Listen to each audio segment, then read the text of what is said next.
his donkey, and his cat. The eldest son took the mill, and the second the donkey, so there was nothing left for the poor youngest son Jack but to take the cat. Jack could not help thinking that he had been treated rather poorly. My brothers will be able to earn an honest livelihood, he sighed. But as for me, though Puss may feed himself by catching mice, I shall certainly die of hunger. The cat, who overheard his young master, jumped upon his shoulder, and, rubbing himself gently against his master's cheek, began to speak. "Dear master," he said, "do not grieve. I am not as useless as you think me, and I will undertake to make your fortune for you, if only you will buy me a pair of boots, and give me that old bag." Now, Jack had very little money to spare, but, knowing Puss to be a faithful old friend, he made up his mind to trust him, and so spent all he possessed on a smart pair of boots made of buff-colored leather.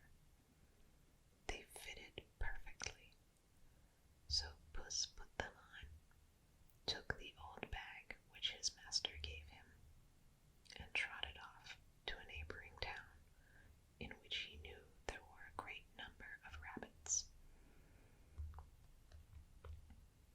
Having put some bran and fresh parsley into the bag, he laid it upon the ground, hid himself, and waited. Presently, two foolish little rabbits, sniffing the food, ran straight into the bag, when the clever cat drew the string and caught them. Then, slinging the bag over his shoulder, he hastened off to the palace, where he asked to speak to the king. Having been shown into the royal presence, he bowed and said, "Sire, my lord the Marquis of Carabas has commanded me to present these rabbits to your majesty, with his respects." The monarch, having desired his thanks to be given to the Marquis, who, as you will guess, was really our poor Jack, then ordered his head cook to dress the rabbits for dinner, and he and his daughter partook of them with great enjoyment.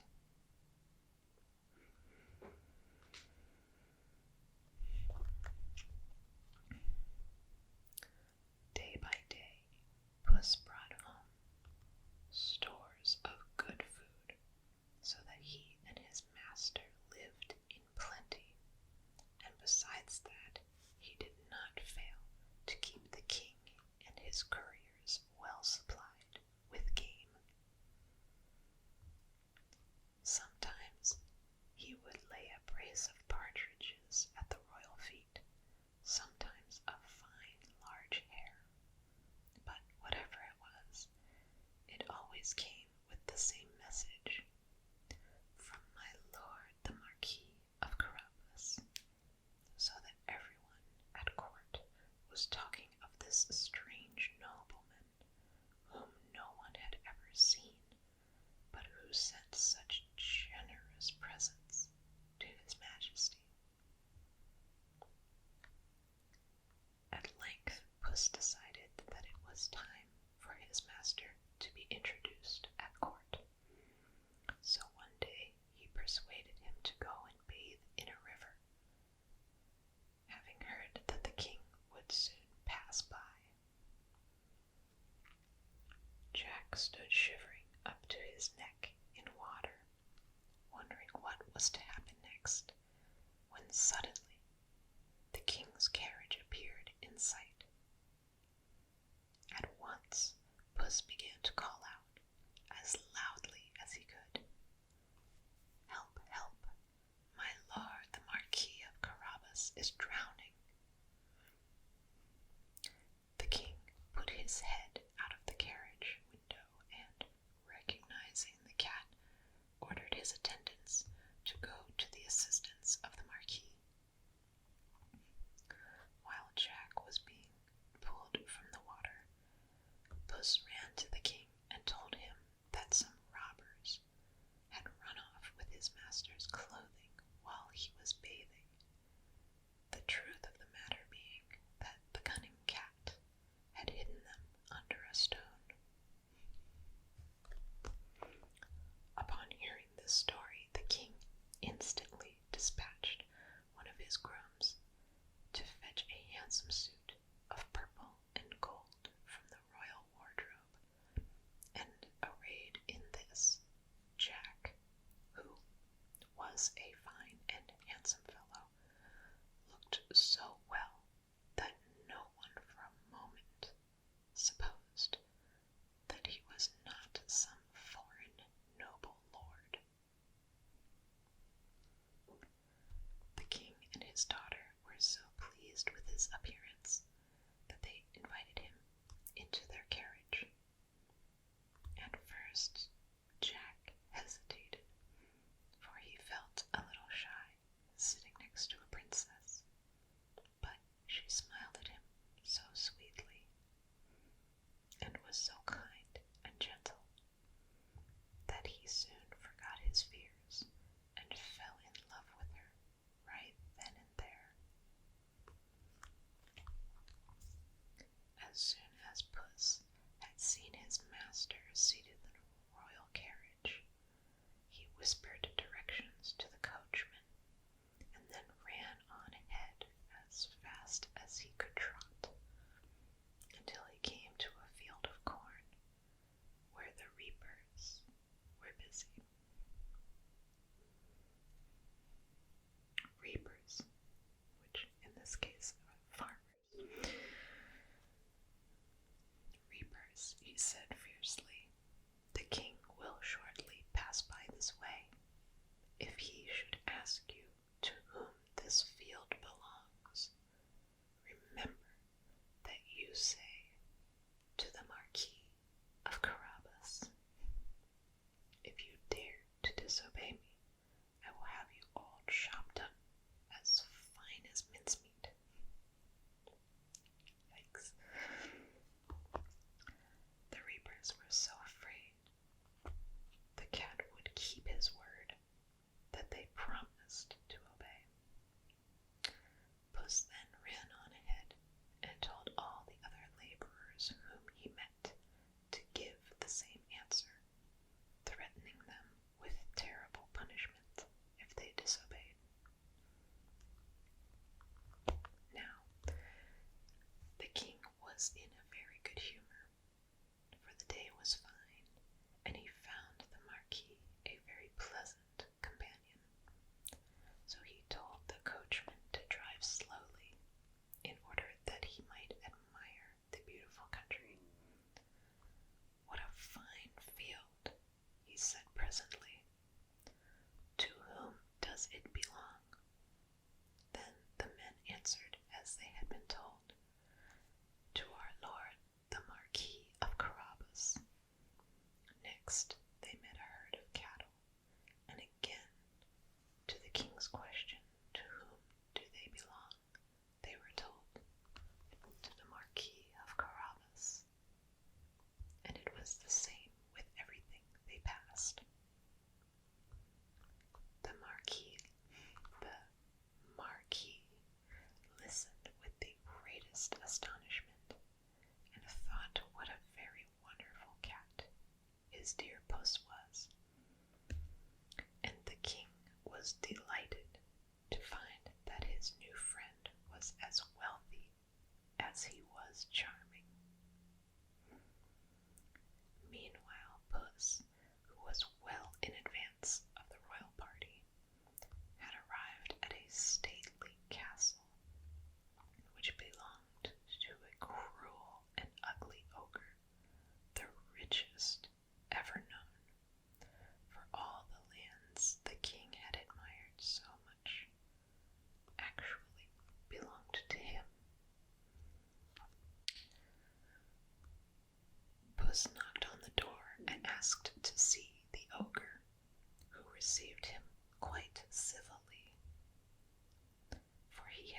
seen a cat in boots before, and the sight amused him. So he and Puss were soon chatting away together. The ogre, who was incredibly conceited, began to boast of what clever tricks that he could play, and Puss sat and listened with a smile on his face. "I once heard, great ogre," he said at last, "that you possessed the power of changing yourself into any kind of animal that you choose, a lion or an elephant, for instance." "Well, so I can," replied the ogre. "Dear me, how much I should like to see you do that now," said Puss sweetly. The ogre was only too pleased to find a chance of showing off how clever he was, so he promised to transform himself into any animal that Puss could name. "I will leave the choice to you," replied the cat politely. Immediately there appeared where the ogre had been seated an enormous lion, roaring and lashing with its tail, and looking as though it meant to gobble the cat up in one bite. Puss was really very much frightened, and jumping out of the window, managed to scramble onto the roof, though he could scarcely hold onto the tiles on account of his high-heel boots. There he sat, refusing to come down, until the ogre changed himself back into his natural form, and laughingly called to him that he would not harm him. Only then Puss ventured back into the room and began to compliment the ogre on his cleverness. "Of course, it was all very wonderful," he said, "but it would be more wonderful still if you, who are so great and fierce, could transform yourself into some timid little creature, such as a mouse. That, I suppose, would be quite impossible." "Not at all," said the vain ogre. "One is quite as easy for me as the other, and I will show you." And in a moment a little brown mouse was frisking about on the floor, whilst the ogre had vanished. "Now or never," said Puss, and with a spring he seized the mouse and gobbled him up as fast as he could.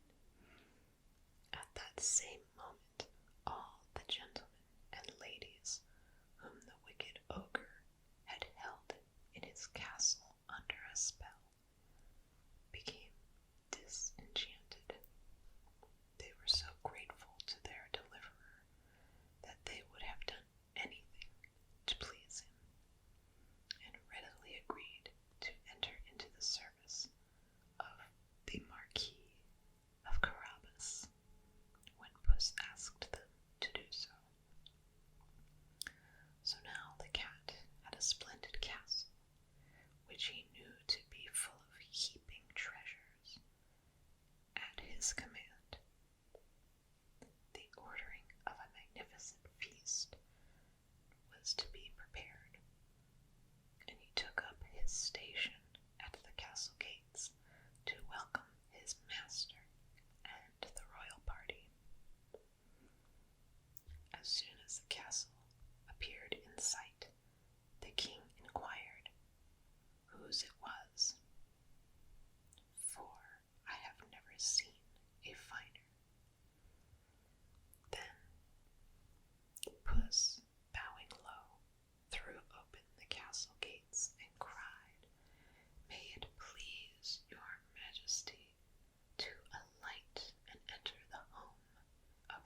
most noble Marquis of Carabas.